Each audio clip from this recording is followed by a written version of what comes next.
मित्रों साथियों, हंसी खुशी के इस अड्डे और हैप्पी भारत मिशन के मेरे इस लक्ष्य पर आप सबका स्वागत है।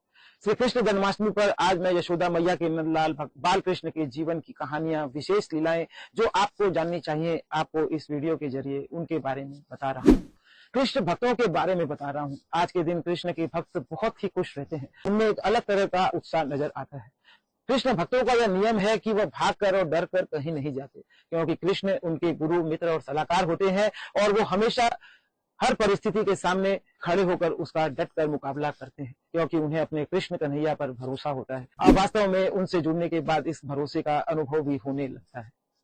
आपको इस दिन भगवान श्री कृष्ण की लीलाएं, उनकी गीता जो कि वेद और शास्त्रों का सिरमौर है, सार है, जरूर आपको पढ़नी चाहिए, सीखनी चाहिए, जाननी चाहिए। गीता को जानने और समझने के लिए किसी कृष्ण भक्त के सानिध्य की आपको जरूरत है। आपको श्री कृष्ण भक्त के साथ इस दिन जन्माष्टमी को मनाना चाहिए। जहां गीता, गंगा, गायत्री और गोविंद अपने हृदय में इन चारों को जो मानव समाहित करके रखता है, उसका कल्याण निश्चित होता है। और गीता समाधान का ग्रंथ है, यह भी आपको जान लेना चाहिए। गीता उत्तर का ग्रंथ है, गीता पथ प्रदर्शन का ग्रंथ है, गीता सलाह का ग्रंथ है, गीता मार्गदर्शन का ग्रंथ है। गीता को यदि हम किसी गीता मर्मज्ञ के सानिध्य में बैठकर उसकी चर्चा करते हैं तो इस दिन बहुत ही हमें लाभ पहुंचता है। गीता का ज्ञान कानों के द्वारा और गंगा के जल को मुख के द्वारा जो मानव रोज पीता है वह परम पवित्र है और वो संपूर्ण मानव जाति का कल्याण करने की क्षमता रखता है। यह भी आपको समझ लेना चाहिए, क्योंकि गीता सभी शास्त्रों का सिरमौर है। गीता को योग शास्त्र भी कहा गया है, जिसका अर्थ है ईश्वरीय शक्तियों का मिलन। और गीता भोग से आगे योग की यात्रा है। कुल मिलाकर मित्रों और साथियों, गीता भगवान का हृदय है। यह सर्व शास्त्रों में सर्वोच्च है, क्योंकि यह वेद का निचोड़ है। इसके नित्य स्वाध्याय से संपूर्ण शास्त्रों का हमें ज्ञान हो जाता है। इसलिए प्रत्येक मनुष्य का कर्तव्य है वह नित्य गीता के पाठ को करे, इसकी शरण में रहे, रोज कुछ न कुछ इसके तथ्यों को जानने की कोशिश करे। इसके लिए वह किसी जानकार गुरु से निरंतर कुछ न कुछ गीता के मर्मज्ञ को सुने, समझे, तो इस धराधाम पर मनुष्य का यह संसार भी सुधर जाता है और परलोक भी सुधर जाता है। मित्रों और साथियों, इस तरह भगवान श्री कृष्ण की गीता एक दिव्य ऐसा ग्रंथ है जिसे राष्ट्रीय ग्रंथ घोषित करने की जरूरत है। भारत विश्व गुरु की यात्रा पर है और इस दौरान अगर गीता को राष्ट्रीय ग्रंथ घोषित किया जाए तो यह हमारे लिए बहुत ही गर्व की बात होगी और वास्तव में बहुत जरूरी भी है। भगवान ने गीता में बताया वे साक्षात भगवान है और वास्तव में भी उनकी लीलाओं से हमें यह समझ आता है। जब जब धर्म की हानि और अधर्म बढ़ता है, तब तब परमात्मा श्री कृष्ण ईश्वर किसी न किसी रूप में अवतार लेकर इस पृथ्वी पर जन्म लेते हैं। कृष्ण हमेशा कोई न कोई लीला के माध्यम से हर मानव के दुख को दूर करते हैं, नए नए रूप धारण करते हैं। कृष्ण इस ब्रह्मांड के अविस्मरणीय अवतार हैं, जिनका परिचय कुछ शब्दों में दे पाना असंभव है। कृष्ण का नाम अनंत भी है। उनके इतने नाम हैं, उनके नाम के इतने पर्यायवाची हैं जिन्हें शब्दों में गिनकर बता पाना असंभव है। कृष्ण का हर एक नाम उनकी एक कोई नई लीला के आधार पर उनको दिया गया है। भगवान श्री कृष्ण जगत गुरु भी कहलाते हैं। कृष्ण से बड़ा जगत गुरु इस ब्रह्मांड में आज तक नहीं हुआ। जीवन के सभी सिद्धांतों और समस्याओं का समाधान उन्होंने अपने द्वारा बताई श्रीमद् भगवद गीता रूपी ग्रंथ में सरल भाषा में मानव को बताया है। कृष्ण द्वारा बताई गई गीता में उनके अनमोल संदेश हैं, जिसे हमें अपने दैनिक जीवन में रोज पढ़ना चाहिए। इस गीता के ज्ञान पर चिंतन, चर्चा और मनन करके हम श्री कृष्ण को अपनी बुद्धि और मन को समर्पित कर सकते हैं।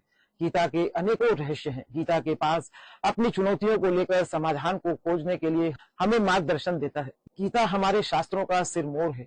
यह चारों वेदों का सार, छहों शास्त्रों का सार और समस्त महाभारत का भी सार है। विचार और परामर्श यदि गीता के सानिध्य में किसी चीज का हो तो मानव की जीत निश्चित हो जाती है। इस गीता को पढ़ने से हम यह जान पाते हैं कि संसार और यहाँ का नियंत्रण, संचालन किस तरह होता है, कैसे हम अपने दैनिक जीवन में इन चुनौतियों को संभाल सकते हैं। गीता हमें यह संदेश भी देती है कि कृष्ण का जन्म वास्तव में हमारे हृदय के धरातल पर होता है। यह भी हमें इस जन्माष्टमी के शुभ अवसर पर जानना चाहिए। कृष्ण जब हमारे हृदय में प्रकट होते हैं, तब हमारे हृदय में शांति, प्रसन्नता, धैर्य, शीतलता और विवेक प्रकट होता है, जिससे हम अपने निर्णय सुचारू रूप से लेकर प्रसन्नता को अनुभव कर पाते हैं, अपने जीवन को सरल कर पाते हैं। श्री कृष्ण की गीता और कृष्ण का एक रहस्य यह भी आपको जानना चाहिए कि आधी रात को जन्म होने से क्या अभिप्राय है। आधी रात को जन्म होने से अभिप्राय है जीवन में जब आंधी, तूफान, संघर्ष, प्राकृतिक विपदाओं से हम घिरे हों, संसार की चुनौतियों से घिरे हों, चारों ओर जीवन में अंधेरा हो और जब सारी शक्तियां विफल नजर आए, तब उन शक्तियों के ऊपर भी जो शक्तियां हमारा साथ देती हैं, उसी का नाम कृष्ण है। गीता हमें इस रहस्य को भी खोलती है। गीता हमें इस संदेश को भी देती है कि कर्तव्य और कर्म से भागकर कोई भी मानव आज तक मुक्त नहीं हो सका। इसलिए हमेशा अपने कर्तव्य और कर्म को हर मानव को हर स्थिति में करते रहना चाहिए। इस ग्रंथ के द्वारा हमें यह शिक्षा भी मिलती है कि हम हर परिस्थिति में किसी अनुभवी कृष्ण स्वरूप गुरु के सानिध्य में रहें, जो गीता के मर्मज्ञ को जानते हैं। ऐसे पुरुष के हम सानिध्य में रहें, उनके साथ हम अपना समय अधिक से अधिक व्यतीत करें, अपनी चुनौतियों को उनसे साझा करें, तो निश्चित ही जीवन में मार्गदर्शन मिलता है और अपने लक्ष्य की सफलता भी मिलती है। हमारे हृदय में कृष्ण भक्ति का जन्म होना वास्तव में हमारा कृष्ण जन्माष्टमी को मनाना भी हम मान सकते हैं। जिस दिन हम कृष्ण को जान जाते हैं, उनकी बातें हमारे समझ में आने लगती हैं, को हम सत्य स्वरूप जीवन में अनुभव करने लगते हैं, उनको हम सबसे बड़ा भगवान मानने लगते हैं, तब हमें मानना चाहिए कि हमारे हृदय में कृष्ण का जन्म हो गया। तब हमें ऐसा जानना चाहिए कि हमने वास्तव में जन्माष्टमी मना ली। कृष्ण की लीला को सुनकर, उनके नाम का संकीर्तन कर, इस दिन उनके भजनों को गाकर धीरे धीरे हम निरंतर कृष्ण के निकट पहुंच ही जाते हैं और भगवान और इस संसार को जानने लगते हैं। गीता में भगवान ने बताया कि लाखों में कोई एक ही उन्हें जान पाता है। मित्रों और साथियों, यह भी उनका एक तरह का रहस्य है।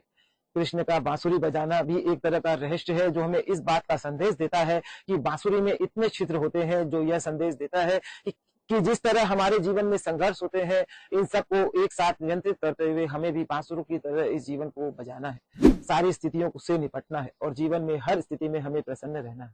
कृष्ण की सेवा और भक्ति से ही हम इस संसार में हंसी खुशी से अपना जीवन व्यतीत कर सकते हैं। जब हम कृष्ण से जुड़ते हैं, तब ही हमारे जीवन में लक्ष्मी, विजय, सफलता, समृद्धि, मान सम्मान सब कुछ हमें अपने आप मिलने लगता है। भगवान श्री कृष्ण की गीता हमारी संस्कृति के सभी ग्रंथों और वेद शास्त्रों का सिरमौर है। गीता सिर्फ एक समुदाय के लिए नहीं, किसी जाति के लिए नहीं, किसी धर्म के लिए नहीं, बल्कि हर मानव मात्र के कल्याण के लिए कही गई है। चाहे वह किसी भी संप्रदाय, धर्म या जाति में उत्पन्न हुआ मनुष्य हो, चाहे वह किसी भी धर्म में उत्पन्न हुआ हो, कर्तव्य का सभी मानव के लिए यह एक संदेश स्वरूप हमारी गीता मैया है। गीता देखने में छोटी सी पुस्तक है, किंतु यह चारों वेद, 6 शास्त्र और समस्त महाभारत का हृदय है। कर्म करते हुए अगर हम कृष्ण की ओर देख रहे हैं, तो आपको यह समझ लेना चाहिए कि जीत आपकी निश्चित है।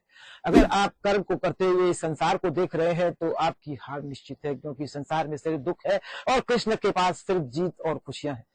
कर्म के साथ साथ आपको कृष्ण को अपना साथी बनाने से ही जीवन में सद्गति मिल सकती है।